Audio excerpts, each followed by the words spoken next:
seguimos en Para que se pase Di, tenemos nuestra encuesta y nuestro invitado de este tramo de la noche, Hernán Lombardi. ¿Cómo estás ahora? ¿Qué tal? Buenas noches. Tenemos... ¿Qué tal, Marcela? ¿Cómo estás? Viste que tenemos un recurso en este programa que es una encuesta en donde tratamos de acercarnos un poco vía redes sociales con Eddie y con este equipo a lo que la gente también está pensando. Las redes sociales marcan una tendencia, no digo que sea todo el clamor popular, pero la gente se copa mucho.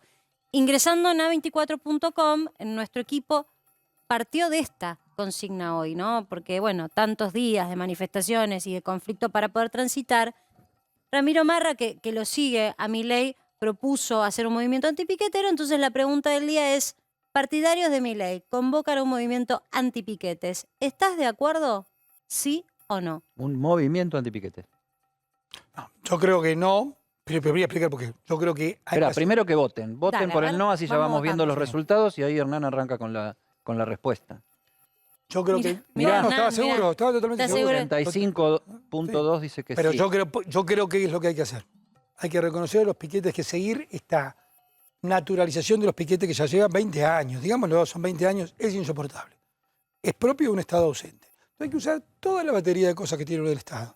La batería es desde decir, señores, probad a hacer en Francia una marcha fuera de horario, si no pedís permiso.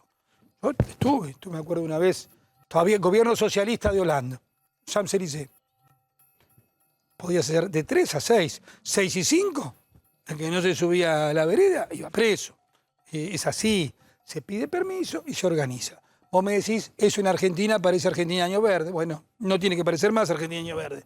Tenés que empezar a multar a las organizaciones, identificar a las organizaciones. Yo creo que tenés que hacer algo con los Pero encapotados. ningún gobierno pudo hacerlo. Pero Eso. tiene que hacer un plan total antipiquete. A eso iba, ¿por qué lo que no dice se pudo? Marcela, porque, Bueno, porque no una hubo- cosa es decir, coincido con vos, no a la, Sí. a la propuesta de este chico Marra. Lo que sí te planteo es si es una autocrítica esa posición, Sí, es autocrítica. porque Es Macri autocrítica. no pudo, ¿no? Es autocrítica. Obviamente tenés que tener que eso, hay que ser una intolerancia absoluta porque hay que defender a los ciudadanos que quieren ir a laburar, al tipo que quiere laburar. El otro día veía un médico de la Fundación Favaloro. Después no lo dejaban pasar y encima le insultaron, vos que venís acá a romper la protesta. Digo, no puede ser que la gente común tenga miedo. Digamos, no puede ser. ¿Cómo se Tenemos que ser conversa, intolerantes con ese asunto. eso dentro del PRO, de Juntos por el Cambio?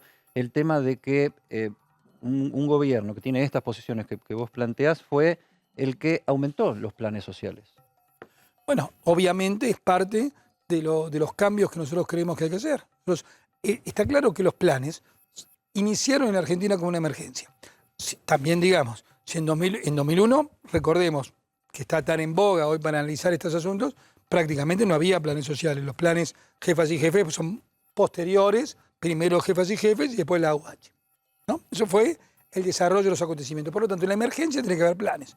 Ahora, tenés que buscarle vencimientos, no pueden ser eternos, hay que renovarlos, no hay que manejarlos, porque yo voy a decir una defensa clara de nuestro gobierno. Aumentaron los planes, pero dentro siempre de un mismo sistema. Acá lo que hizo este gobierno es agregó de costado otros planes que no son auditables, que lo manejan las organizaciones piqueteras. ¿Está claro? No es lo mismo la UH que vos vas con la tarjetita, cobrás, que cuando lo haces generás otros planes que además No, yo te estoy diciendo son dos cosas distintas. No te enojes, pero no es así. No, ¿cómo que no? Sí, No, porque la UH se genera con una tarjetita. Sí, solo la UH. Bueno, la UH. Pero no Todos tuvieron los solo UH Pero ustedes. los planes nuevos, el incremento de los planes nuevos lo generó el gobierno de Alberto Fernández, que creo que está haciendo un desastre con esto. Ustedes se llevan incluso bien con los movimientos sociales. Mezclas los argumentos. porque les daban los Rosario, con planes. todo respeto, no me mezclo los No, no, argumentos. pero- Sí, por supuesto. Pero ustedes dicen Por no los supuesto. manejaban. Hacía el mismo manejo discrecional no, que existe ahora, no, existía durante no, el macrismo, no, sí, Hernán. No, bueno, Existía. no. Los planes nuevos que se generaron de costado de la UH crecieron con Alberto Fernández y permiten una enorme discrecionalidad y una falta de control. Es así. Ayer Sería el bueno que se ministro- publique. ¿Sabes por qué pasan estas Pero cosas? está bueno publicar los Porque no hay un números. registro Pero, público. un registro Yo lo vengo público. reclamando hace años. Un registro público, por supuesto, siendo prolijo, no se puede vulnerar la identidad de cada persona, pero sí se puede saber quién recibe en términos Queremos salir generales. del clientelismo, y cómo. salgamos del clientelismo. Salgamos. De pero todas además- maneras, sumando algo, Sí. solo una perlita. A Carolina Stanley la criticaban mucho, puertas adentro en el gobierno de Macri, por recibir a los movimientos piqueteros. Era muy criticada. El hogar nunca está mal, pero sí nosotros pensamos que sobre todo ese tema hay que hacer un cambio muy profundo que lo haríamos, obviamente, si la gente nos da otra oportunidad. Ayer Zabaleta, el Estoy ministro de convencido, Desarrollo Social... totalmente convencido, que que los planes no pueden ser eternos y que al revés terminan, viste, como todo. ¿Puedo citar a Borges? Borges citaba a Es tu Spinoza. especialidad. Las cosas quieren permanecer en su ser. La piedra quiere ser piedra y el árbol árbol. Una vez que vos pusiste los planes, todo busca perdurar. Sobre todo un país como la Argentina, que siempre tiene temor a las reformas. Ahora, yo creo que en esto hay que salirse de la grieta y plantear las cosas en serio y decir, si vamos a salir del clientelismo, salgamos del clientelismo y salgamos todos. Ayer, con oportunidad política, pero con datos, el ministro de Desarrollo Social, Juanchi Zabaleta, dijo, le sacamos el plan social a los que estuvieron rompiendo el Congreso y aportó el dato así, medio al margen, de que esos planes sociales se le dieron en 2018. O sea, al movimiento Teresa Rodríguez fue la tanda 2018 la que ese movimiento muy movedizo logró. Que yo creo que justamente lo que hay que buscar otra forma de individualizar y tomar la decisión política de salir del clientelismo. Y esto es delicado, y es fuerte, y hay que hacerlo. Y se pagan costos políticos, hay que pagarlos. No importa, hay que hacerlo. Sí. Voy a insistir sobre esto. Insista, doña Marcela. Disculpame si te ¿Le parece puedo decir, doña? demasiado. Por favor, caballero. Es un país que está trazado por pobreza, 50% con suerte o más. Es delicado decir terminemos con los planes sociales. Me parece que lo que hay que terminar es con cómo se organizan. La verdad es que hay gente que necesita el plan social para salir eso no adelante. cabe duda. No veo ningún gobierno que haya trazado, por ejemplo, una formación para aquellos que dependen de un programa social para que se incorporen al mercado laboral. ¿No te parece que ese es el camino? Eso es una parte del camino. Yo podría decirte que sí. Eso sería lo políticamente correcto y estaríamos todos de acuerdo. ¿Por qué no? ¿Vos decís que todos los que tienen un plan quieren el plan para siempre? No, yo digo que hay muchas organizaciones que han creado y viven de esto hace mucho tiempo. Y hay que asumirlo. Y también te diría, no los beneficiarios, vos sos economista. Las organizaciones, está bien la diferenciación que haces. Yo diferencio las organizaciones. Y Marcela, vos decís, podríamos estar rápidamente de acuerdo todos. Yo diría que sí, capacitemos rápidamente, presentar el mercado laboral.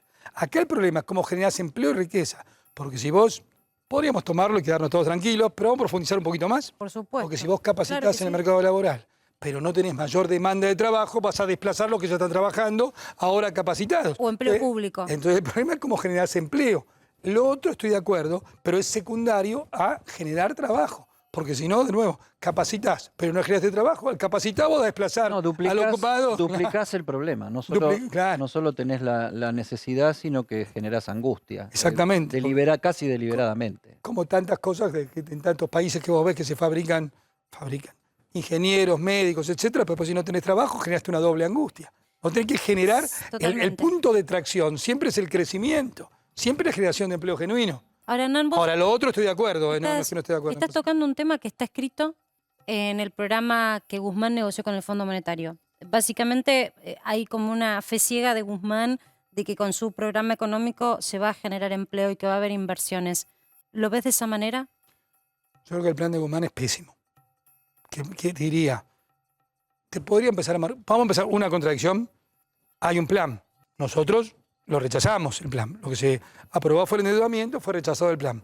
Si el plan no fuera pésimo, ¿me puede decir de qué va a hablar mañana el presidente cuando declare la guerra? Si el plan ya está escrito. Si fuera todo cierto y el presidente le creyera a Guzmán y el Frente de Todos le creyera al presidente, el plan está escrito. ¿Qué va a lanzar si está escrito? Es evidente que no hay nada. No hubo nada y no se lanzó nada. De nuevo, vuelvo a decirte. Voy a hacer, busquemos la polémica. Como objetivo macroeconómico, el déficit fiscal es para este año 2,5. ¿No? Pasar del 3, yo creo que fue más del 3, pero no importa. Vamos a los números oficiales. El primario del 3 al 2,5. ¿Cómo se haría para pasar al 2,5, ese 0,5? Guzmán dice el 0,1%, que parece un número ínfimo, pero es el 20% del total, porque el 0,1, si el total es el 0,5, es el 20% total, lo va a hacer revaluando propiedades en todo el país. Ahora, como él tiene revaluar propiedades, es una facultad de las provincias, no de la nación. Entonces él se compromete con cosas que en realidad no puede hacer él, porque tiene que ir a las provincias a que le revalúen las propiedades. Segunda cuestión, sobre el 20%. Dice que con las tarifas va a modificar el 0,06% de los subsidios. 0,06 parece. ¿Cuántos ceros? Eso no es nada. Pero si es sobre el 0,5 total, es el 12. Yo estoy haciendo álgebra, no economía. Las tarifas. tienen que pasar por audiencia pública. Yo cuando lo interpelé al ministro de la Comisión de Presupuesto, la directora, la secretaria legal del Ministerio dice, no, si no pasa por las audiencias públicas no lo vamos a hacer. Entonces, ya tenés una parte que se la pateaste, Sí, pero una parte que se la pateaste a no la te provincia. involucra, digo, la audiencia pública es una discusión pero por supuesto y que después se sigue, no se hace lo que- vinculante. no es vinculante, Pero la respuesta que dieron es que ellos lo iban a hacer vinculante. O alguien está mintiendo, o cuando terminás de llegar al fin del ciclo, no va a hacer nada. Ahora, si no va a hacer nada, que por otra parte es parte del discurso de Alberto Fernández en la Asamblea, si no vas a hacer ninguna reforma, ¿por qué vas a crecer? ¿Quién puede creer que haciendo lo mismo van a cambiar los resultados? A ver, es más obvio que nada. No voy a hacer reforma de este tipo, y no voy a hacer reforma de este tipo, y no voy a hacer reforma de este tipo. Entonces no vas a hacer nada, y si no vas a hacer nada, ¿por qué vas a crecer? ¿Por qué vas a bajar la inflación? ¿Por qué va a bajar la pobreza? Yo creo que no hay plan. Es la mala noticia, no hay plan. Y lo que creo que va a pasar es que va a crecer la inflación hasta límites insostenibles. Hay una pista grande, vos tenés razón, en que en ese plan que la oposición no apoyó, planteado para cumplir con el acuerdo con el Fondo Monetario Internacional, condiciona lo que va a venir. Pero igual yo para la raspadita del futuro esperaría mañana a ver cuáles son los puntos que plantea el presidente de la Nación en esta guerra contra una pequeña la contrapunto, inflación. Sí. se pueden ser distintos de la ley que Eso lo decíamos, intentaron votar. por eso te digo Sí. que te doy la derecha en ese planteo, pero bueno, démosle la posibilidad de que mañana presenten y vemos la película completa y a partir de ahí vemos cuál es, porque dicen que esto va a desembocar en reuniones a partir del lunes, con distintos sectores, etcétera, etcétera. Entonces, Ojalá exista ver de qué un estamos plan de hablando para poner en la Ojalá tierra. haya un plan de estabilización. ¿Qué es un plan de estabilización, Hernán? ¿A qué lo denominás? Un Para que plan de todos podamos estabilización, comprender. vamos a poner ejemplos de la Argentina. Un plan de estabilización fue el austral. Hay gente que le gustó y gente que no le gustó, pero fue el austral. Un plan de estabilización fue el primer momento de la convertibilidad. Hay gente que le gustó y gente que no le gustó. Un plan de estabilización, si querés, es el que hace la Baña y Duhalde después del gigantesco crecimiento de pobreza en el primer remes.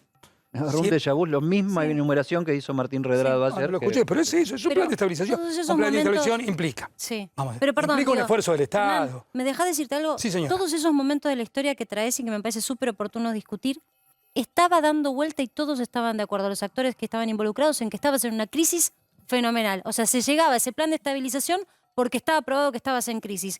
Acá no hay un gobierno que esté reconociendo que está tan en crisis. Y tampoco una oposición que diga, vamos a chocarla, estamos Sí, la oposición cerca de un dice eso. 2001. Yo te estoy diciendo, no quiero comparar con otra fecha.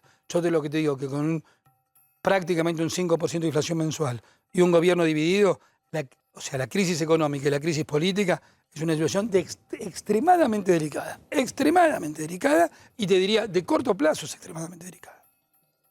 Yo estoy convencido de eso. Por eso, ojalá puedan ordenar los patitos. Pero un plan de estabilización necesita coraje, porque vas a tener que hacer, a lo mejor, sentar en una misma mesa los precios y salarios, vas a tener que hacer algo vamos a tirar ideas, congelamiento de las vacantes públicas, vas a tener que hacer algo con el sector público. El sector público algún esfuerzo tiene que hacer.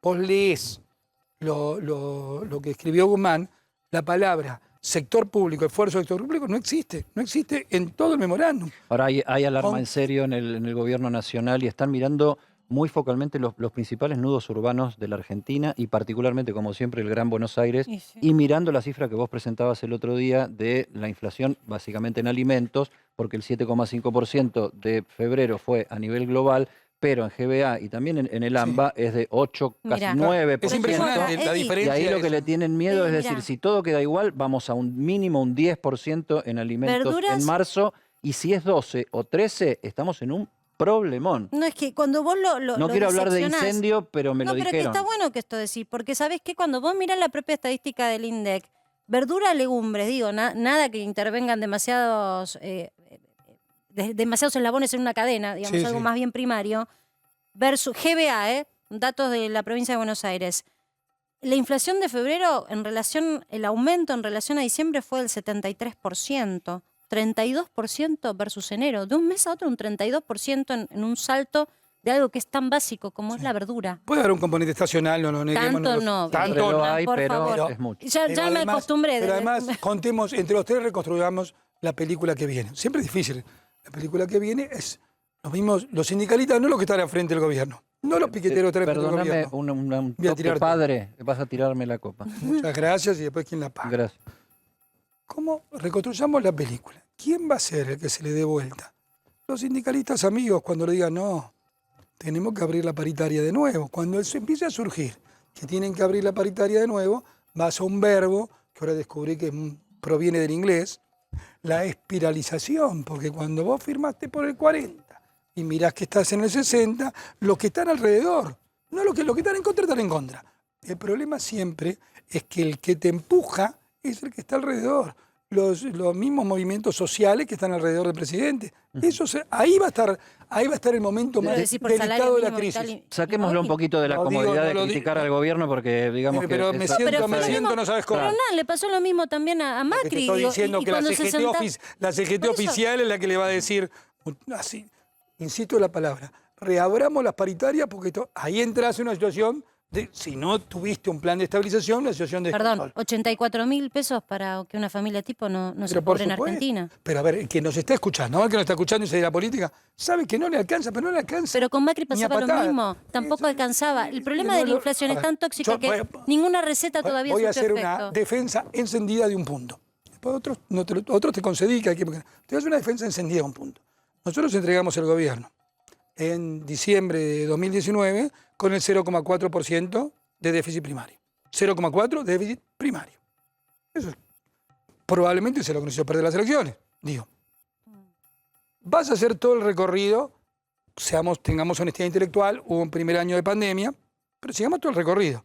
¿Cuál es el esfuerzo que se compromete el gobierno con el fondo? 2,5 para 2022 de déficit, 1,9 para 2023, 0,9 para 2024, prácticamente propone el equilibrio a 2025. Sí. Resumen, pasaron 6 años para volver al mismo punto que había dejado Mauricio, con más impuestos, más pobreza. Seamos honestos porque estamos esperando el segundo semestre todavía. O sea, los brotes verdes. Eso te también, faltó decir brotes verdes, claro, lo hacemos completo. Los brotes verdes y el segundo semestre. Entonces, yo digo, a ver, las predicciones hacia el futuro de los economistas y los políticos argentinos, la verdad que son pero esto no son predicciones, esto es contar esto es.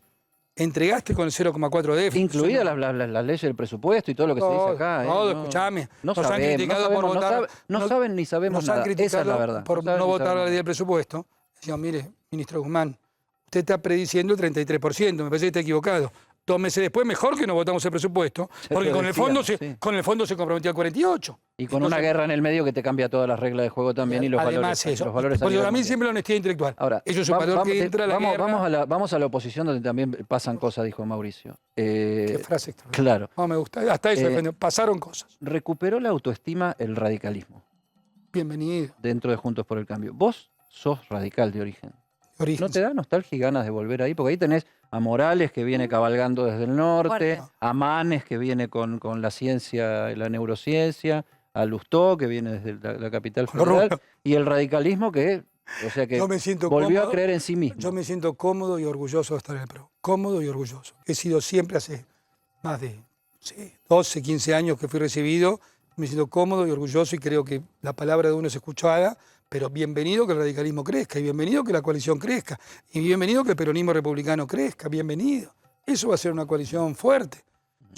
¿Tu pertenencia radical dejó de ser? Sí, a ver, hay un llamémoslo, un sentido republicano profundo que uno nunca deja de tener. Yo siempre lo tengo y me siento en eso, siento que me pasa esa cuestión de creer que te lo sintetizaría en una frase: mejores instituciones tienen que ser mejor calidad de vida de la gente. Ese costado radical lo tengo bien metido, sí. Hay algo que es transversal, ¿no? Las coaliciones, coalición de gobierno o coalición de oposición. Cuando hay un sector que es minoritario pero hace ruido, generalmente promueve un adoctrinamiento. Adoctrinar o ser como un vedor o custodio de que las cosas se hagan bien. Uno puede estar de acuerdo o no, pareciera ser que ese lugar lo está ocupando la Cámpora hoy. En algún momento, eso fue el radicalismo con Macri, esa era Elisa Carrió, el señalar y decir, no es por ahí. Y yo recuerdo a Carrió hablar de la deuda y hablar de los negocios, de los amigos, del poder. ¿Pensás que cuando se gobierna hay que tener un poquito más de oído para quien es la minoría pero fuerte? Sí. ¿Hubiese sido distinto si se hubiese escuchado a Carrió? Te lo pongo en términos internacionales. El mundo el mundo donde importan las democracias, digamos, donde importa el liberalismo político y las democracias occidentales. Lo que hace Putin o Xi Jinping no está dentro de este pequeño manual, porque dice el mundo, no, te digo, lo que hace Irán no es esto. Pero hay un problema evidente de fragmentación de la política, probablemente los nuevos medios de comunicación, hay un problema de fragmentación, esa fragmentación de las opiniones tiene una fragmentación de los partidos políticos, digamos. Entonces, esos partidos políticos tienden a moverse en coaliciones. No es un fenómeno solamente de Argentina, digo, el fenómeno francés, el fenómeno español, el fenómeno peruano, si querés buscar acá, el fenómeno chileno, es decir, desde los partidos, las coaliciones. Entonces, la nueva gobernanza del siglo XXI implica mucha mayor sabiduría para administrar coaliciones. Yo voy a decir algunas cosas que yo pienso, y ahí no quiero involucrar ni al PRO ni a nadie, lo pienso yo. Yo creo que hay que pasar de coaliciones parlamentarias a coaliciones de gobierno. Argentina tiene poca tradición en coalición de gobierno. Que vos le digas a alguien, supongamos nuestro ejemplo, vos sos un ministro de la coalición cívica. Vos sos un ministro del peronismo republicano y te exhibís como tal. Después, por supuesto, te remitís al presidente de la Nación en un país presidencialista.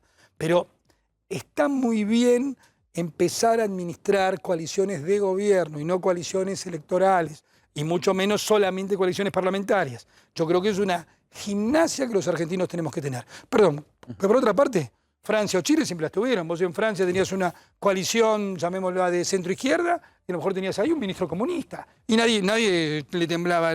O al revés, de derecha, tenías un tipo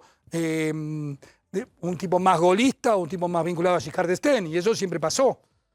Esa tradición, como la Argentina tiene un modelo tan presidencialista, no lo llegamos a tener. Yo lo buscaría por ahí las pistas de cómo tiene que ser una coalición de gobierno en el futuro y no una coalición parlamentaria. Tenemos que hacer el último corte del programa de hoy, ya venimos, ¿eh?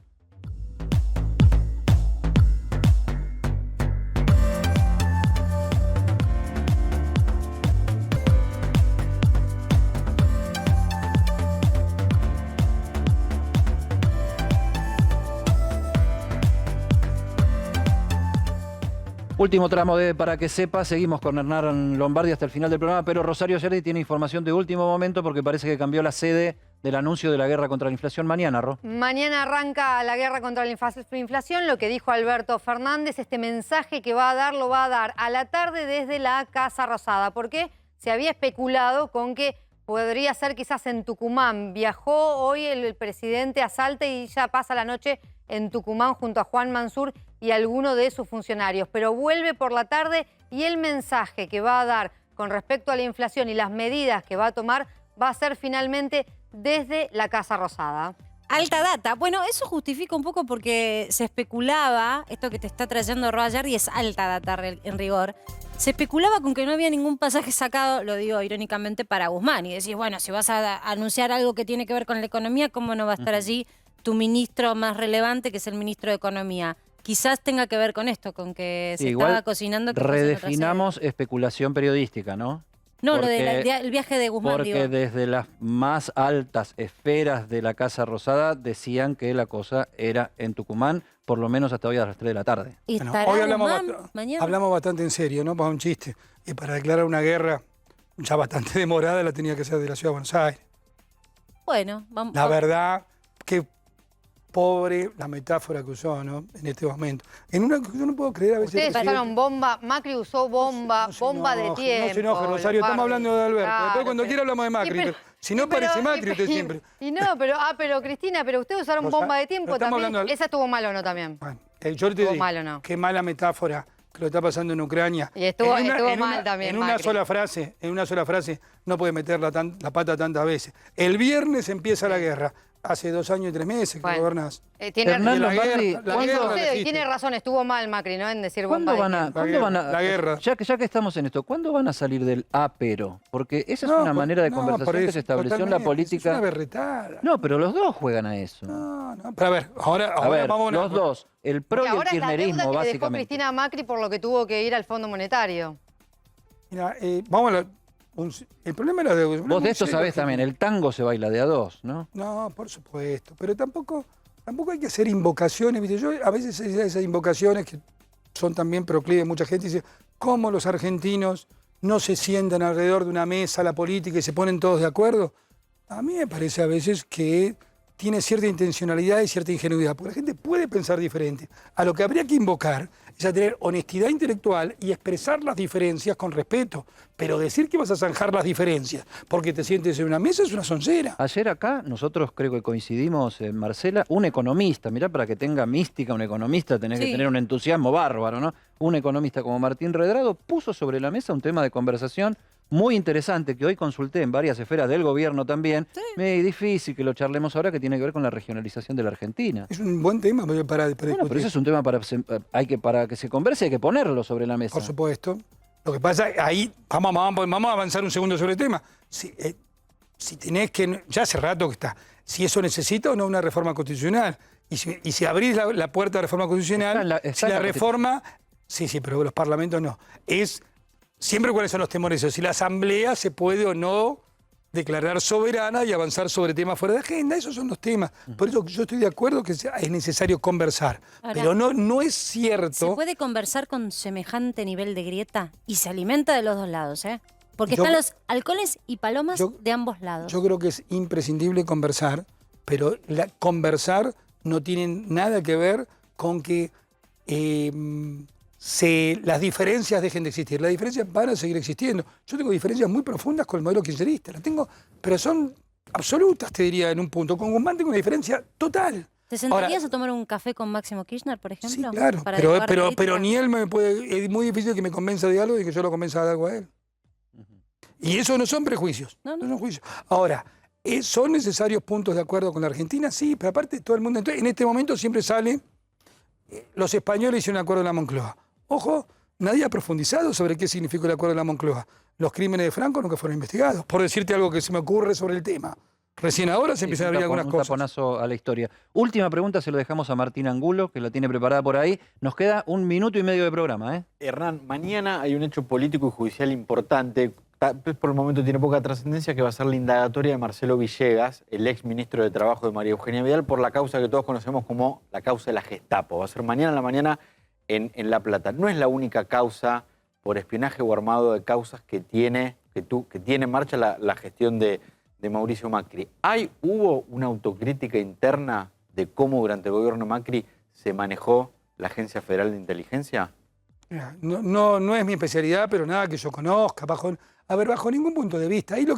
Acá se mezclan varios planos. Vos fíjate que obviamente este gobierno quiso involucrar, y no es a pero Macri, al gobierno de Mauricio en toda cuanta cosa pudo, y jamás pudieron encontrar ningún hecho que tuviera que ver con la corrupción económica.